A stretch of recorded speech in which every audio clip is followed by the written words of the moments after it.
The third of our series on, Ben Corin has a, now this will be a little bit different. I read the first line of your thing. It said this will be a little bit different. So there's part of me being a control freak that sort of says, oy vey. But you know what? I'm looking forward to, yeah.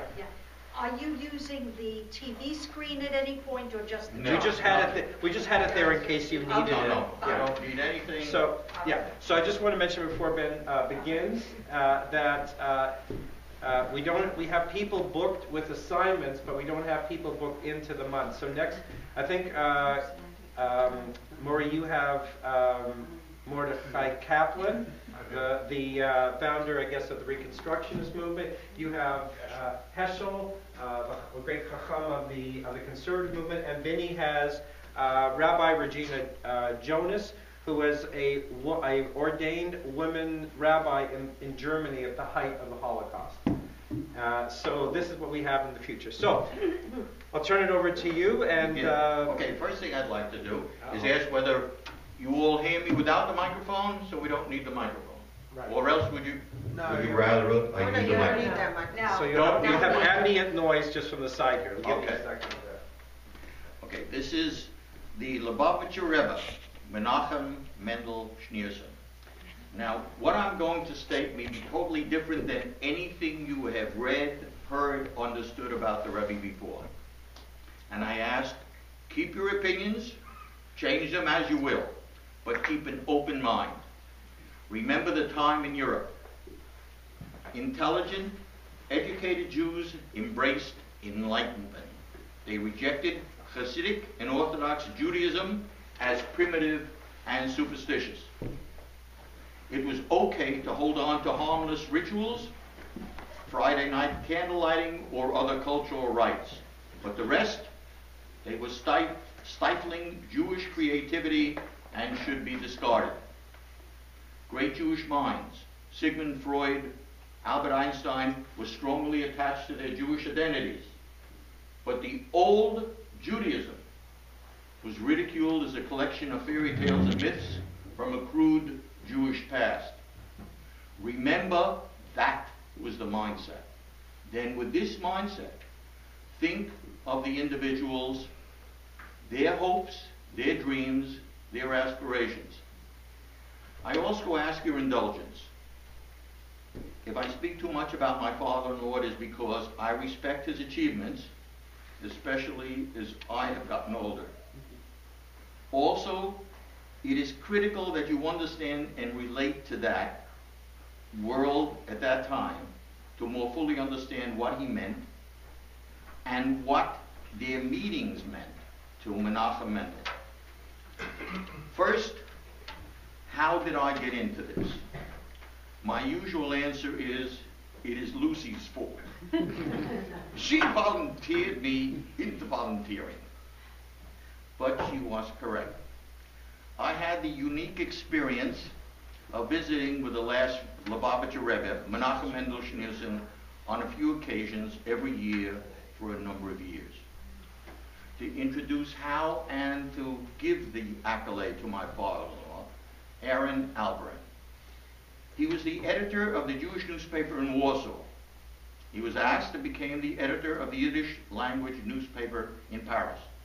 When he came to the United States, he worked for and became the editor of the combined paper, The Day Morning Journal, the Tov, everybody knew that. He was an ardent and totally dedicated Zionist, served on numerous boards and committees, a staunch supporter and advocate for the creation of the State of Israel, and a personal friend to everyone and anyone who is meaningful in the Jewish world. He traveled throughout the world giving talks, not only on Israel, but more on the Jewish situation and condition throughout the world. He wrote many books, and he was the ghostwriter for many autobiographies. To the best of my knowledge, Schneerson met my father-in-law among the Jewish literati in Paris. And every year in the United States, we went to Eastern Parkway, Brooklyn, to visit. I asked my father-in-law why. I never received an answer, but you really had to know my father-in-law well, and hopefully you'll know him a little better. I privately concluded Schneerson, in a few hours, could get to know everything that was happening in the Jewish world from a knowledgeable, forthright, honest individual with whom he enjoyed to converse. My father-in-law, on the other hand, wanted his Einiglech to meet the rabbi, to be blessed by the Rabbi, to participate in the conversation, learn and partake of the knowledge in Jewish affairs. And I was a very important cog. I was the facilitator. I drove that. Now let us all start with the overall and the background picture. At the end of the 18th century, there was the establishment of a new Jewish sect in the Hasidic branch of Orthodox Judaism, all of whose rabbis were Kabbalists, by a Rabbi Schneerson in the small town of Lubavitchi, Lithuania. Zalman called it a Chabad. The founding principles were wisdom, understanding, and knowledge. The Hebrew acronym is Chabad. Chabad, Chochmah, wisdom, Bina, understanding, Da'at, knowledge. And it was a response to the criticism of the Hasidic movement for its obscurantism and superstition. Superstition, we all know a lot about. Obscurantism, a great word. It means preventing the facts and the details from becoming known. It's actually from the German, and it means to obscure, to make dark. That word, in fact, is the first word that I think all of our politicians learn, and they're not even Jewish or German. Anyway, Zalman was a renowned and learned man in Talmudistic and Kabbalistic law, and was of the opinion that these doctrines and knowledge should not be confined to the rabbis, but should be preached and taught to everyone. By proselytizing, the sect attracted many disciples and grew rapidly in numbers and in wealth, until Zalman himself was accused by all the other Jews and the Russian government of attempting to make himself king of the Jews. He was imprisoned and eventually acquitted. He died in 1813, but the sect continued to multiply in adherence, influence, and prestige. In the next 2.5 centuries, all Rabbis were either direct descendants, a son. 2 were son-in-laws. There were 7 Rabbis. 5 were sons, direct descendants. 1 was a nephew, the other was a cousin. And both of those 2 that were not sons were sons-in-laws. But all from the same family tree, Schneerson, which is spelled differently in different parts of the family. And whereas the Rebbe preached in Lubavitchi once a week, the rabbis, the sons and professional repeaters, repeated the sermon every day, everywhere. Now to go fast forward, in 1880, Rabbi Yosef Yitzchak Schneerson, the 6th Rebbe, father-in-law of Menachem Mendel Schneerson, was born in Lubavitchi, Lithuania, then a part of Russia. And it's interesting, in Lithuania, because they were controlled then by Russia, but they were also controlled at times by Germany, by Poland, by Sweden. They were constantly being controlled by another country. Now, he was the only son of the 5th Rebbe of Chabad. He was personally very active, becoming his father's personal secretary at the age of 15, and represented him at meetings and conferences throughout Europe. He fearlessly campaigned for the rights of Jews before Tsarist authorities. He was arrested, jailed, and eventually released numerous times. He sought relief for Jewish conscripts in the Russo-Japanese War by sending them kosher food, Passover food. He established spinning and weaving mills in the Jewish villages to provide jobs. He became the 6th Rebbe in 1920 on the death of his father.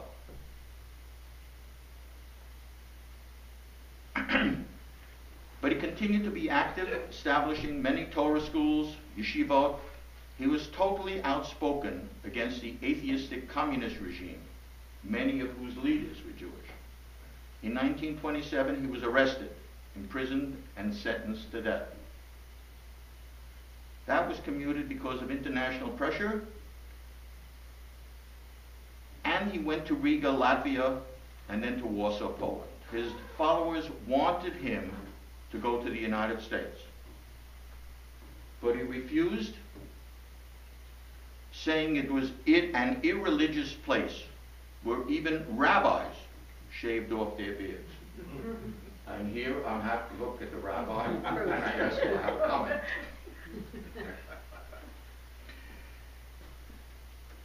Now, although no one denied his knowledge of Hasidism, he was not in the tradition of his forebears, a renowned scholar or teacher. He was, however, in my limited knowledge, very much more of an activist, a doer.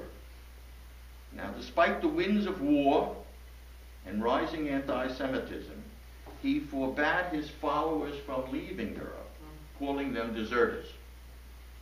And although he traveled and visited many places, including then Palestine, the United States, where he was received at the White House by President Herbert Hoover, he always returned to Europe and Chabad, refusing to leave Warsaw through the bombardments and capitulation to Nazi Germany. In 1940, Rabbi Yosef Schneerson, the leader of the Lubavitcher Jews, was allowed to leave. He actually escaped Warsaw because of pressure on Germany, allowed to escape because of the pressure on Germany by the U.S. government, which was resulting from pressure from U.S. Lubavitchers. Now, the State Department, usually totally unsympathetic to the Jews, thought it would be good public relations for them and the Germans, who they were in favor of in the time, to save some prominent Jews, which is also how my father-in-law and immediate family got here. They received visas directly from Franklin D. Roosevelt. Now, very interesting is Yosef Schneerson was actually physically escorted with an entire entourage to ensure his safety through Riga, Latvia, Sweden, and eventually to New York by Göring's totally anti-Semitic German aides. And let me elaborate and give additional information, which becomes personal. Lucy, her mother and father, did not get out of Europe until 1941. If you remember your history, Paris was declared an open city, so it should not be bombed. They left Paris the night before the Germans came in June of 1940. My mother-in-law was a Francophile. She loved France. Listen to the Vichy government, nothing would happen. My father-in-law insisted they leave and rented a car and a driver. He didn't drive then either. It took them to the countryside. They went, they hid, and stayed under the radar for more than 1 year until they were able to get out of France, through Spain and Portugal, and to the United States. There's a new foreign film called Roundup, which just came out. Lucy saw it last month in Florida, which devastated her. She came home saying, that would have been us, that would have been me. The French government and German statements notwithstanding, all the Jews, approximately 50,000, I think it was like 47,000, were rounded up, put on trains to concentration camps. No one returned. Interesting later, if you want, ask Lucy for her thoughts on that situation, because she felt so strongly after seeing the movie that she was compelled to give a talk to her Brandeis University group in Florida.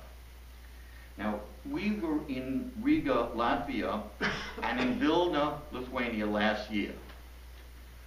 I was unbelievably impressed. You can't believe the previous infrastructure that existed. The breadth and depth of the Jewish society and involvement was incredible.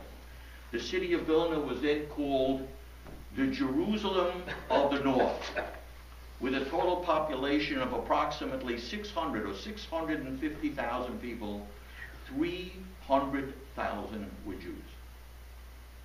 Today, there are only 5,000. How many? 5,000. To provide additional background information, I do not know how many are aware, and this knowledge becomes very important, especially as it relates to Menachem Mendel. The Lubavitchers believe that ever since the destruction of the Holy Temple, there is in every generation an individual, a descendant of the house of David, who has the potential to be the Mashiach. The conditions have to be propitious. In Kabbalistic terms, avodat habirurim, disencumbering of hidden divine sparks has to be completed in a certain manner, etc. Now, you may recall the fever pitch in early 1990s, before Schneerson has a stroke. Rabbi Mendel, Menachem Mendel Schneerson's announcement, the era of redemption is upon us, and we must increase in acts of goodness and kindness to be worthy, and prepare ourselves to greet the Redeemer, Mashiach. Now to Menachem Mendel Schneerson. Born April 5th, 1902, the eldest of 3 sons of Levi Yitzchak Schneerson, an authority on Jewish law and the Kabbalah, and the Rabbi of Yekaterinoslav. The younger brother was mentally disturbed and spent his years in an institution, and he died in a concentration. The youngest, with whom Menachem was very close, was viewed as a scientific genius. He became a communist, left the Soviet Union, went to Israel, he married, he had sons who are still alive. He stopped being an observant Jew and later moved from Israel to England, and in Liverpool took doctoral studies. Now, Menachem received a mostly private Jewish education, Talmud, Kabbalah, and rabbinic literature. He also took exams to enable him to go to Soviet schools. With his knowledge of Russian, he assisted his father in public administrative duties. Menachem went to Berlin to study, and his father was very unhappy and did not want him to do that, to go to a secular school, but he did it anyway. And whereas he corresponded with his father on Torah and wrote hundreds of pages of original Torah discourses, many of which were published, his formal secular education is very sketchy, very difficult to quantify, very difficult to qualify, very difficult to ascertain the truth of any matter. So I'll try to give you a little more background a little later on. In 1923, Menachem visits his cousin, Yosef Yitzchak Schneerson, and they are related through the 3rd Rebbe, Tzemach Tzedek. Menachem meets Yosef's middle daughter, Chaya Mushka. They become engaged in Riga that year and are married 5 years later in 1928 in Warsaw. They live in Paris, and while there, Menachem attends the Sorbonne. In 1941, they escaped from Europe via Lisbon, Portugal, on one of the last boats to cross the Atlantic before the U-boat blockade began. He joins his father-in-law, Yosef Yitzchak, in the Crown Heights section of Brooklyn. And there he went to work drawing plans and doing wiring for the battleship Missouri, in addition to working on other military projects in the Brooklyn Navy Yard. Less than 1 year later, in 1942, his father-in-law appoints him as a director of the Chabad Central Organization to build the educational and social services in the United States, Israel, Africa, Europe, and Australia. Menachem was also to make public speeches at least once a month to his father-in-law's followers. Yosef Yitzchak Schneerson dies in 1950. The 2 main candidates for leadership were Schneerson and Rabbi Gureri, who is the husband of the oldest daughter, Yosef's eldest son-in-law. Neither takes the post for a year. And it is very interesting to go back into history as to what occurred during that year and all of the infighting that occurs within the Chabad. Schneerson then is supposedly convinced by his wife and Yosef's followers for him to assume the mantle of Rebbe. But it's a simplification. Now, Menachem Mendel's view of American Jews are this. They were very simple, honest, direct, and interested in learning.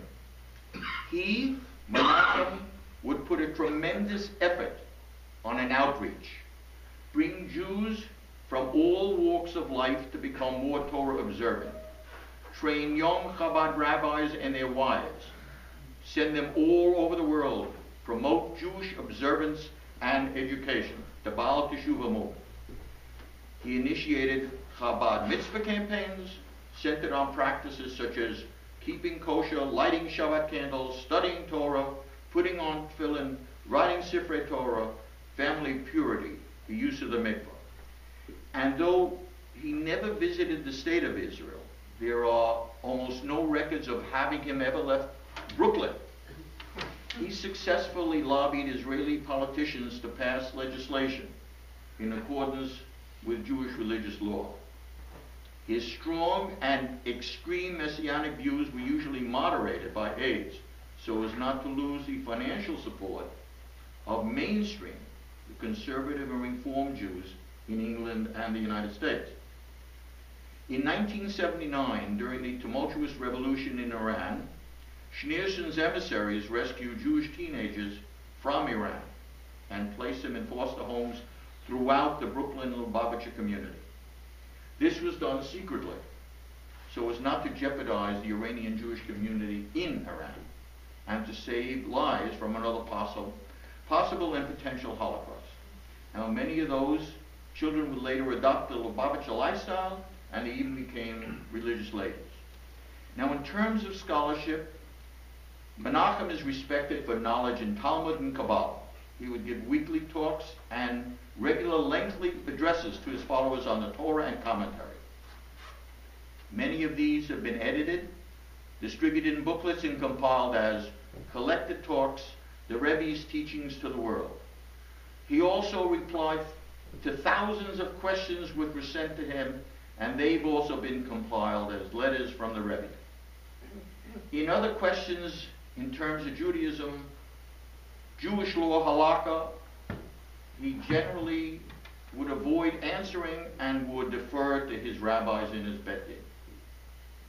In 1977, Schneerson suffered a massive heart attack. He had to reduce his schedule of twice weekly all-night private audiences, which included whomever requested an appointment, and he limited it mainly to community leaders and government officials. He did, however, reinstate a program in 1986, usually on a Sunday, in which he had a receiving line. I heard someone mention that he couldn't handle shaking 45 people's hands. The rabbi would meet with 3,000 people in one evening. He dispensed advice, he gave blessings, and he gave each a $1 bill, which was to be donated to charity. After 60 years of a happy marriage, his wife Chaya Mushka died. They were childless. He left no apparent heir, nor, and I accent this, did he make any provisions for a successor, despite the fact he had nephews living in Israel, and he had competent, dedicated rabbis in his Beit Din. He also has a nephew who was the son of his brother-in-law, who was a physicist and worked at Columbia, and that is because of the problems that occurred in who was to take over the congregation. And I'll leave it there because this is something that You can get involved and discuss interminably. And we can get into that later after the talk. A year after Chaim Mishka's death, in 1988, he moved from Crown Heights into his study above the Central Lubavitch Synagogue at 770 Eastern Parkway. Now, after his 1977 heart attack, and more noticeably after the death of his wife, his aides and editors who adored him and considered him virtually infallible noted the numerous occasions of his failing scholarship. From all the years of his leadership, the Rebbe maintained his goal was to make the world a better place and to eliminate suffering. But the vision of the redemption of the Jewish people, the coming of Mashiach, was always uppermost in his mind and his imagination.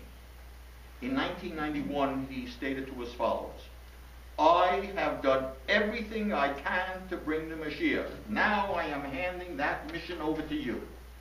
His followers, if you recall, placed full-page ads in the New York Times in addition to other media, declaring in Rabbi Schneerson's name the Mashiach's arrival was imminent, and urged everyone to prepare and hasten it by increasing their good deeds. In 1992, Schneerson suffered a serious stroke, which left him unable to speak and paralyzed on his right side. Now, despite this fact, he continued to respond to questions, answering by head and hand motions. And he prayed with his followers by being carried to the balcony overlooking the main synagogue, which was built specially after the occurrence. This final illness led to a split between two groups of aides who differed how he should be treated. One camp, Krinsky, wanted the latest, most suitable medical treatment to be used. The other saw his illness as an element in the Messianic revelation, not to be interfered with. Now, in trying to ascertain and understand Schneerson, where he came from, who he was, whatever, there's a focus on Schneerson's life of 14 years in Berlin and Paris. They're called so-called lost years between his 1928 marriage to Chaya Mushka and 1941 when he came to New York. The information is unbelievably limited. It runs the gamut in terms of where you go and is mostly undocumented. Now, why the focus? Because there are enormous controversies as to the many aspects of Menachem Mendel's life. I'll try to hit the different areas. Education and lifestyle before joining the Chabad. The Chabad writes, and I'll read it, that his early life was as a brilliant student who excelled at the great universities of Berlin, where he studied under Einstein, and informs that he was also attended the Sorbonne in Paris. And after gaining many degrees, including nautical and electrical engineering, he came to New York, where during the war he was involved in top secret military work. They even have him working on the atomic bomb. But independent research by many professors and rabbis, and there are a number of biographies written, state there are records that Menachem only audited courses in mathematics, physics, and philosophy when he was in Berlin. He never received any academic credit for his 5 semesters at the university in Berlin from mid-1928 through 1930. That Menachem acquired his only formal education in Paris. There, he took a 2-year vocational course in electrical engineering at a Montparnasse vocational college, where he achieved mediocre grades. He left Paris for New York, where he spent the war as an electrical worker at the Brooklyn Navy Yard. Other sources state he studied mechanics and electrical engineering, and here, and Lucy's going to cringe at this, École spéciale des travaux publics du bâtiment et de l'industrie. You want to repeat that? No. EST for short, from 1933, graduating in July 37 rather. And he received a license to practice as an electrical engineer. all sources agree he enrolled at the Sorbonne in Paris and studied mathematics until the war broke out in 1939. There is an absolute, total void of information and a total lack of any records of both any vocation or any employment. Now, as to the lifestyle of he and his wife Mushka, they lived in Paris in the same building as her younger sister and brother-in-law. And this is in a non-Jewish suburb. And I say that slowly and stop. Why? Does anybody want to share that with me? Okay. The why, where, when, and how does he go to shul? Now, eyewitnesses who knew them said his wife was often seen in modern dress and he bareheaded. While no one has ever said or stated that Schneerson and his young wife rejected their Hasidic roots, the short beard and secular dress, among other things they favored, until his arrival in New York, give evidence of an orthodox but not Haredi lifestyle. If you read enough, there are those who state Menachem Mendel was somewhat of a con, who would have preferred a wardrobe of tailored suits and the role of a sophisticated, secular, Jewish intellectual. There are many others who write, and they absolutely savage Menachem, saying he just wasn't gifted enough to be part of the secular professional elite. So he was forced back to the Jewish boondocks to hang out with his backward clan. That is all a quote. Now, to add information in which I was personally involved, I was a participant in all of the conversations. But in essence, I really was an observer. I was a nuchschlepper. And I had the time and the non-involvement to analyze and qualify what is occurring. Schneerson loves to talk to my father-in-law. My father-in-law is in, and he hobsnobbed with the Jewish literati here and the rest of the world. Menachem is not. But my father-in-law brings him up to date. They discuss Jewish affairs, globally, world affairs, world leaders. The conversation starts in English, it goes to Yiddish, and Schneerson invariably takes it to French, in which he is very animated, very involved. Schneerson's aides are usually besides themselves. If you come to see the Rabbi, you have 10, 20, 30 seconds. We are there for 1 to 2 hours. They go crazy. And the Rebbe is not anxious to conclude the conversation. When I first took my father-in-law, he told me, Schneerson was an engineer. I responded, oh, that was very interesting. I'd love to talk to him. What field of engineering? Does he miss engineering?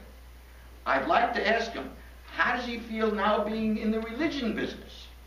I have an incredible number of questions. However, I thought it presumptuous to ask him directly, was he an engineer? And what kind of engineer? So I take every occasion to tell him, I was an engineer. I taught engineering. I taught at West Point. I even worked at the Brooklyn. I did some buildings at the Army base, and I was in the Army engineer. Nothing works. I tell him, does he know that Aaron's daughter is an engineer? That she was the only engineer in the school? That he was the only engineer at the design office? That was how he met? You cannot believe how many openings I introduced through the years. Not one time did he ever pick up the ball. Not once did he ever discuss any aspect of that part of his life. I told my father, I don't believe it. He's not an engineer. Human nature is such that if in a conversation you inform someone, you are, let us say, a teacher. The response will be, oh, what did you teach? Where did you teach? I also taught, whatever. I also pose questions in which I hope the chokhmah, the wisdom, would be revealed in the reply. Anyway, before I did research, I had unresolved but very strong opinions, including Schneerson was an enigma, a conundrum. Now, in terms of looking at Schneerson, we must all agree, we must all admit, Schneerson created a global Jewish renaissance, that he maintained a focus on the shortcomings of modern secularism and almost single-handedly reversed the tide of Jewish assimilation and created circumstances where secular Jews embraced Jewish observance on a global basis. However, he also left problems at the Chabad, which continue to this day and, in a sense, have almost destroyed the very effectiveness of that movement. I am always very open and told my father-in-law my opinions, and I am judgmental. My father-in-law, and I hope to get a little bit of sense, never responded. He never spoke ill of anyone. If he did not have something good to say,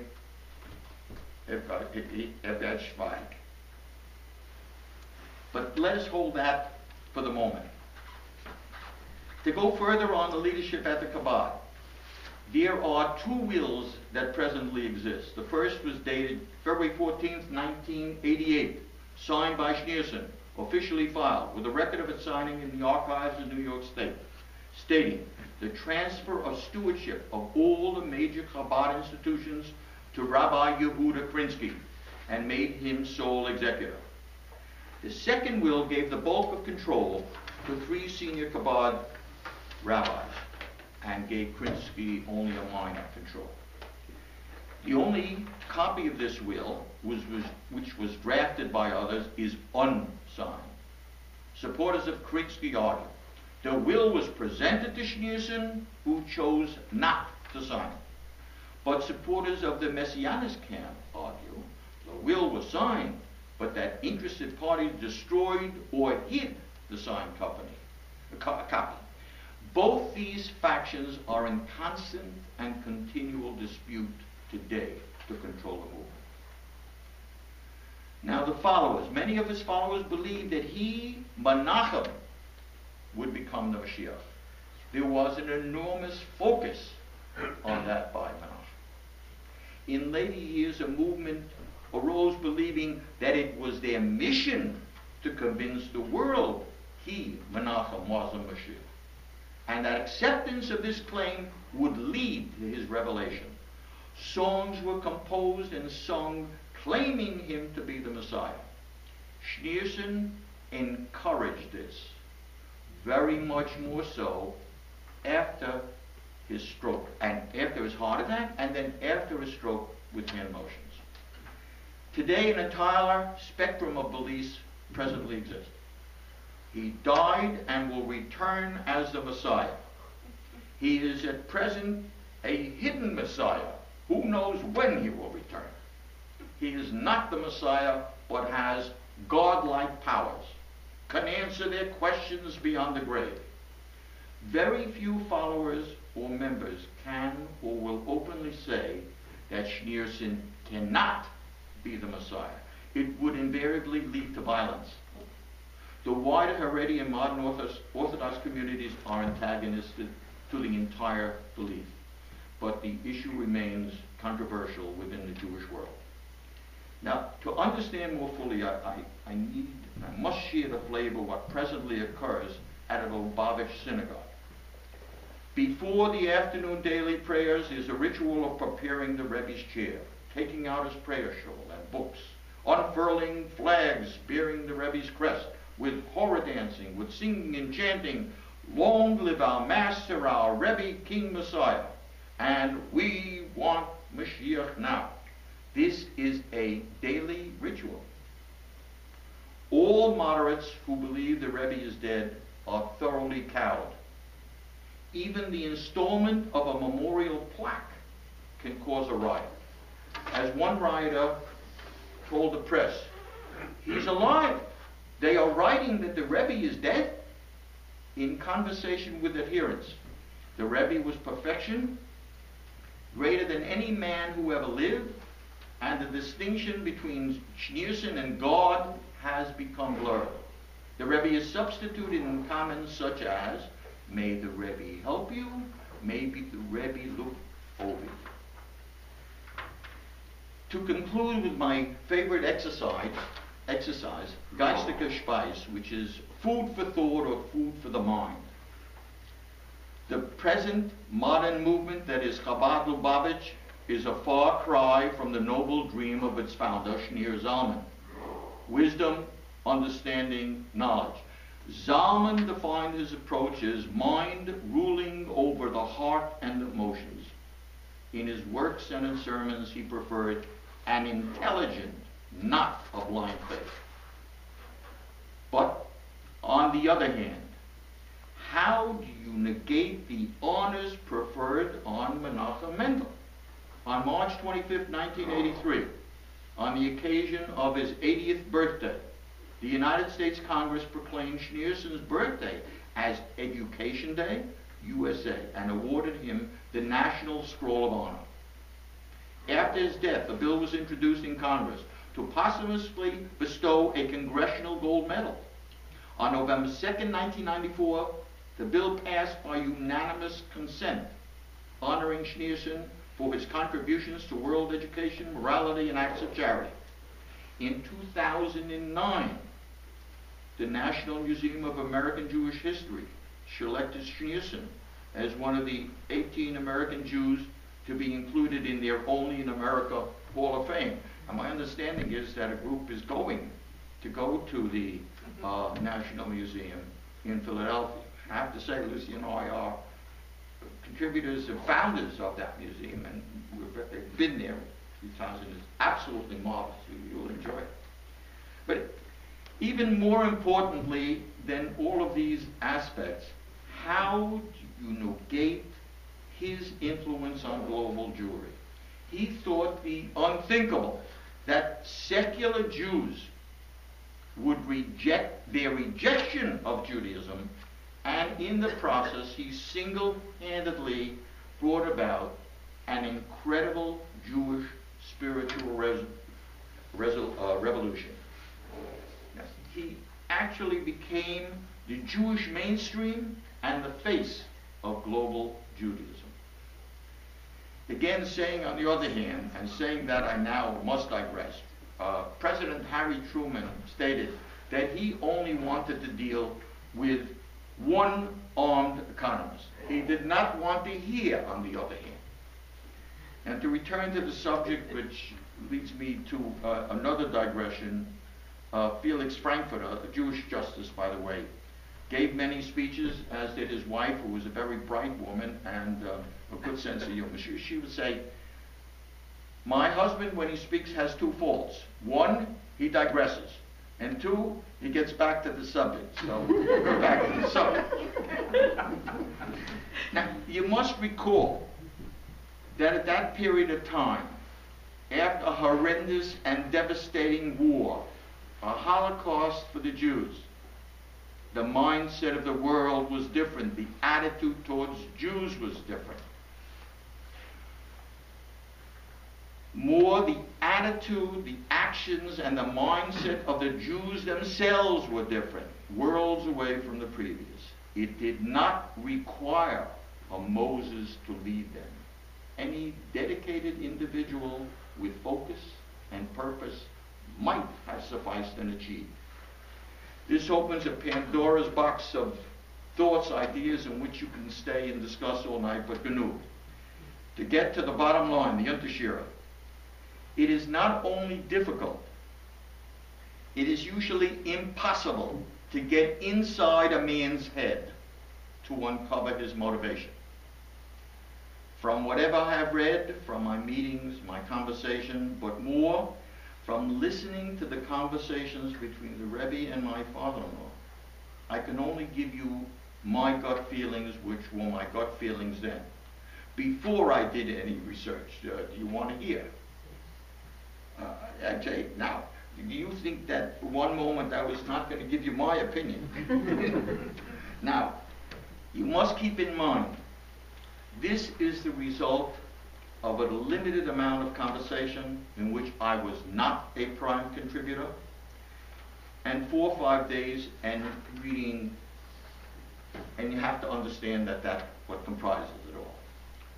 So I'll state, left to his own devices, Schneerson would have preferred to settle in Paris, become a French citizen with an open, world-encompassing outlook. He learned to speak French well, and in addition to speaking English, seemed to love to discourse in French and Yiddish with my father-in-law. But to live as a Jew of Hasidic background and pursue a career in engineering with interest in philosophy and world affairs. When Mendel comes to New York, does not his whole world collapse? A childless refugee in America, 40 years old, with little or no English facility, with no job prospects in what had been his chosen field, a man who must feel desperate in his anxiety, confusion, and loneliness, whose prospects are unclear and limited, looking for a way out, an answer from God, and with survivor guilt, almost the only member of his family to escape the Holocaust, and with the improbability of his becoming an engineer in America, does that not lead him to set his sights on a new career goal? Succeed his father-in-law and become the 7th Lubavitcher Rebbe. Thank you, and I want to thank my wife Lucy for getting me involved. I had to do the research, and I must say, I enjoyed it immensely. I had to relive and rethink issues and aspects that were unclarified and unsettled in my own mind, but that I always wanted to resolve. I did. For me, thank you.